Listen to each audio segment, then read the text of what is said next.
Who shall speak of them when you sit in your house, when you walk by the way, and when you lie down, and when you rise up, and when you rise up, and you shall bind them for a sign upon your hand, and they shall be for frontlets between your eyes, and you shall write them on the doorposts of your house, and upon your gates, and upon your gates. You may remember and do all of my commandments, and be holy unto your God, unto your God, unto your God.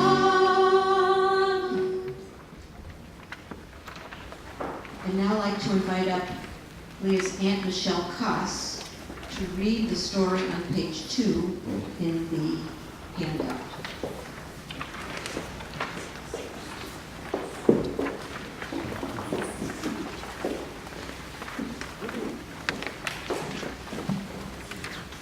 A long time ago in Jerusalem lived two brothers who were both farmers. They tended their crop on opposite sides of the hilltop. One brother was married and had a large family. The other lived alone. They farmed the land and harvested equal amounts of produce. Every night the two brothers, each in his own home at opposite ends of the field, would lie awake in thought. The brother with the large family would think to himself, "My brother is alone and has no one to take care of him. Surely he needs more of the crop than I." Meanwhile, the single brother wondered, "My brother has many children to feed. Surely he and his wife need more of the crop than I." And so each night, long after midnight, the married man would gather bundles of wheat, carry them across the field, and quietly place them among his brother's supply. And likewise, the single man would gather some of his bundles late at night and secretly deliver them to his married brother. Years passed, each brother unaware of the other's generosity. One clear, starry night, the two brothers met as they carried the bundles of wheat across the field. Realizing that the other had been doing this all these years, they dropped the produce, held up their arms, and embraced. Weeping together, they realized the true meaning of brotherly love.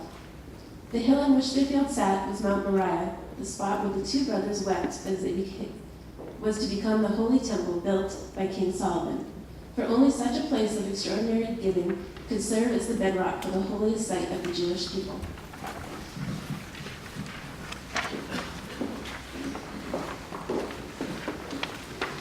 Now going to turn to page 14 in our prayer books. This is the Amidah. This is where we rise. Please rise. And we once again lead us in Yai Lai Lai.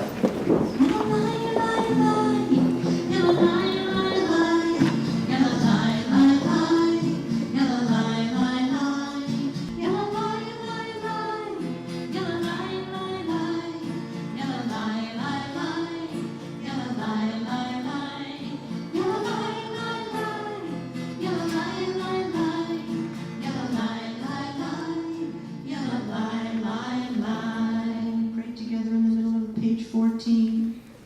Baruch atah Adonai, Eloheinu, Eloheinu Mosheinu, Elohei Abraham, Elohei Yitzhak, Elohei Yaakov, Elohei Sarah, Elohei Rivka, Elohei Leah, Elohei Rachel, Ha'el Ha'gadol, Ha'gibor V'Hanorah, El Elyon, Gomer Hasadim Tovim, V'konei Hakol, V'zocher Haserot V'imahot, U'mevin Geula Lifnei Pneihem, L'man Shemo V'Yahava, Melech Ozer Moshiach Mageh, Baruch atah Adonai, Mageh Abraham Ve'ezrat Sarah.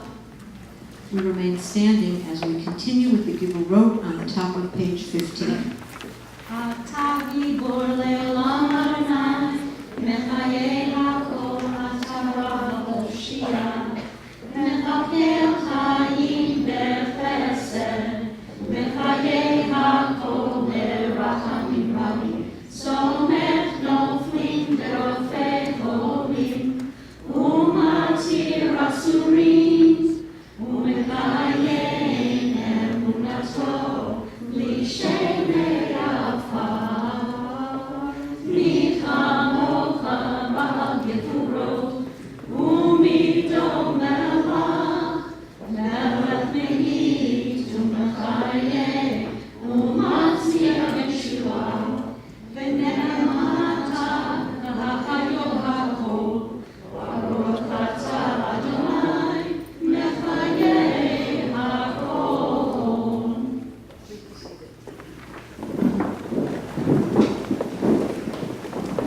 Leah will now lead us in the responsive reading in the middle of page 15.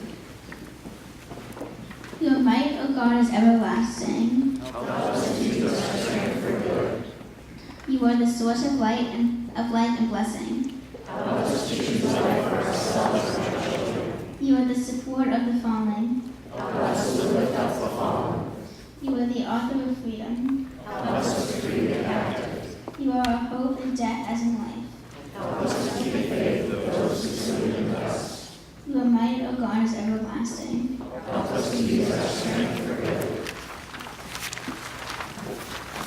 And as we turn to page 16 in our prayer books, in your handout, Leah will read the peace poem, which is on page 3.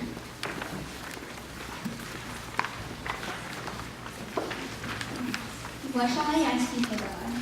I have everything. There is nothing I lack. I ask for one thing, and not for myself alone. It's for many mothers, children, and fathers. Not just in this land, but in many lands hostile to each other. I'd like to ask for peace. You created the land of peace. You blessed the city of peace. You envisioned the temple of peace. But there is still no peace. What shall I ask for, God? I have everything. Peace is what I ask for. Only peace. Middle of page 16, Shalom.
Page 17 for healing. This is a prayer that is called the Mishaberach. It's a prayer that is traditionally said in synagogue just before the words of the Torah are read. And it's said for people who are too ill to come to the synagogue to hear those words.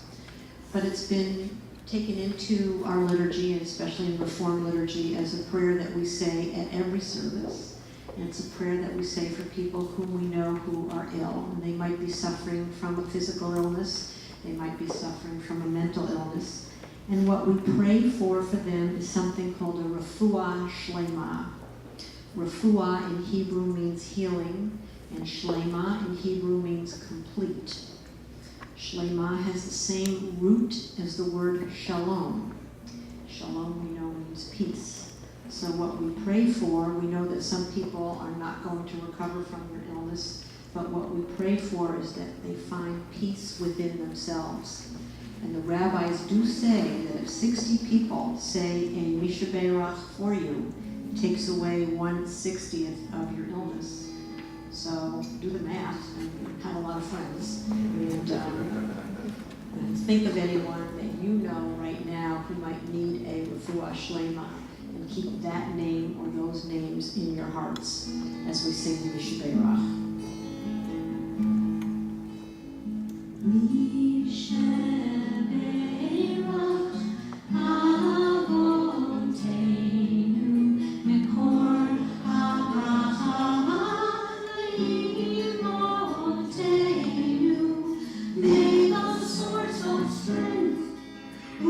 bless the ones before us. Help us find the courage to make our lives a blessing, and let us say Amen. Yisheberach Imotenu Mekor Habracha Leavotenu.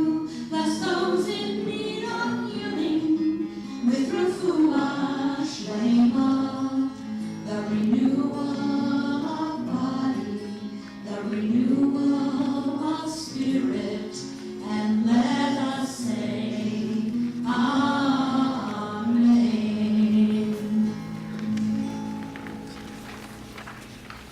Page 18, Silent Meditations. So this is the time in our ceremony where we take a short break to continue our prayers in our own way. But you also have in your handout page 4 and page 5 of special quotes that Leah chose that you might want to think about during this meditation, and also the wonderful poem after that title page, after the introductory. Where's that poem? Page 1. I Am From, that Leah wrote when she was in 5th grade. So now it's time for a short break, very short, Tefillah B'Lachash, silent meditation.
Page 6.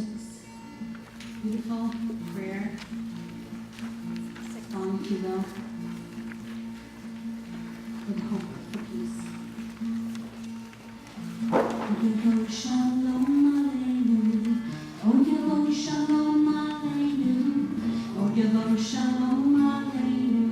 Ve'al kulam. Try with me here. Oyevo shalom aleinu. Oyevo shalom aleinu. Oyevo shalom aleinu. Ve'al kulam. Salam aleinu. Ve'al kol ha'olam. Salam, salam. Salam aleinu. Ve'al kol ha'olam.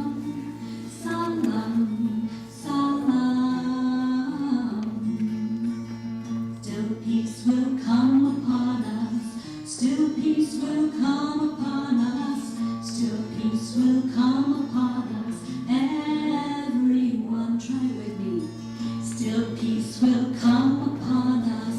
Still peace will come upon us. Still peace will come upon us. Everyone. Peace will come upon the whole wide world. Yes, peace will come.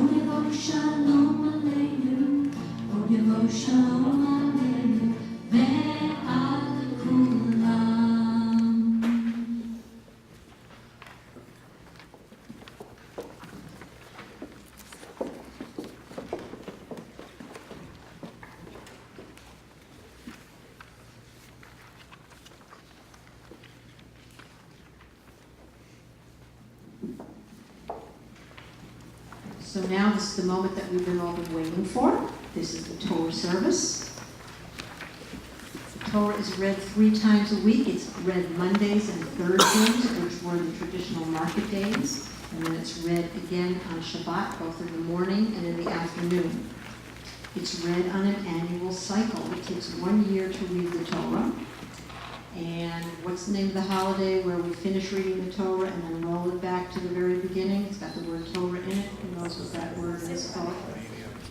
Shmini Atzeret, and followed by Simchat Torah, right? Simchat Torah. So that is about 15 days after Rosh Hashanah, which is coming up in a couple of weeks. So we're almost at the end of the Torah. So when you see us open the Torah, you're going to see it's very, very lopsided. All the text is going to be on the right side and just a little skinny bit on the left side. So we're almost at the end of the book of Deuteronomy. The portion is called Ki Tavo. And this is one of the final addresses of Moses to the Jewish people before his death, which is really the second part of the book of Deuteronomy, are Moses' final orations.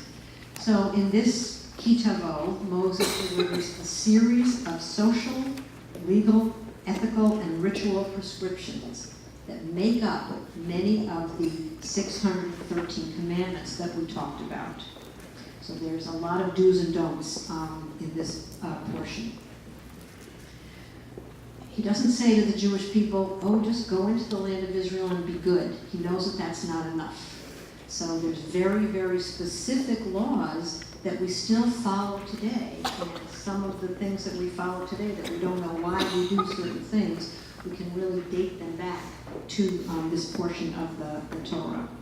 And it concludes with a statement that the Torah is not just for the Jewish people going into the land of Israel. It's just not for the Israelites. It's for all generations following this to observe the Torah. They are bound by these laws. And that this Torah is not just for the elite. It's not just for the Kohanim, the Levi'im. It's not just for the priests. This Torah, this law, this book of laws is for everybody. And this was something sort of very unusual at the time, that if there were certain, there were secret laws that only the priests of other nations could follow along with. But the Torah is for everyone, and it has always been for us all. So it's an amazing, it's a beautiful portion. Now, how many people here have had a bar bat mitzvah? Raise your hand. Lots and lots and lots. Okay, so first you had to learn to read Hebrew. Then you had to learn to read Hebrew without the vowels. Then you had to look at the Torah, which has very unusual calligraphy, and you had to learn to read it from the Torah. And then you had to learn how to chant it, right? So there's 4 steps to this. It doesn't happen overnight. But Leah's done a wonderful job and done all those parts fantastically, as she does with everything. And so we're going to hear her chanting from the Torah today. We're now going to turn in our prayer books to page 20. And we're going to rise as Emily leads us in Al Shloshah Devarim. And as we rise, I would like to ask Leah's grandparents and mom and dad to come up to the front.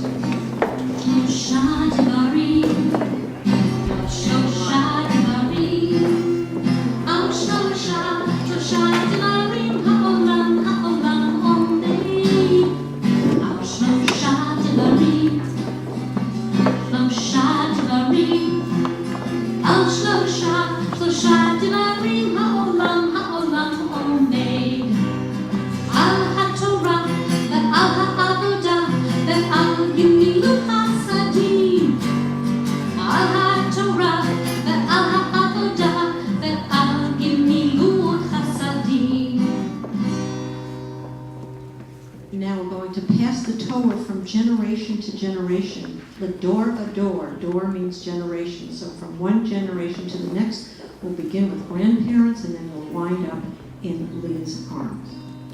Ledor vador, ledor vador, ledor vador na yigol lacha. Ledor vador, ledor vador, לדור ודור נגיד לך, ולנצח נצחים קדושתך נקדיש, קדושתך נקדיש, בשבחך אלוהינו מפינו לא ימוש, לעולם לעולם לעד. ברוך אתה אדוני האל הקדוש. In this scroll is the secret of our people's lives from Sinai until now. Its teaching is love and justice. Freedom is its gift to all who treasure it. Now Leah will sing the Shema, and then we will repeat it, and then she will sing the Echad Eloheinu, and we will repeat that. Shema Yisrael, Adonai Eloheinu, Adonai Echad. Shema Yisrael, Adonai Eloheinu, Adonai Echad. Echad Eloheinu, Gadol Adonai, Kadosh Shemo. Echad Eloheinu, Gadol Adonai, Kadosh Shemo. Gadol Adonai Iti, Nevo Shemo Yachdav. And now we're going to make a hakafah. We're going to walk through the congregation. Leah's going to be carrying the Torah. And if you want, you can take your prayer book and touch the Torah and kiss your prayer book and never turn your back on the Torah. Lecha Adonai Hagedu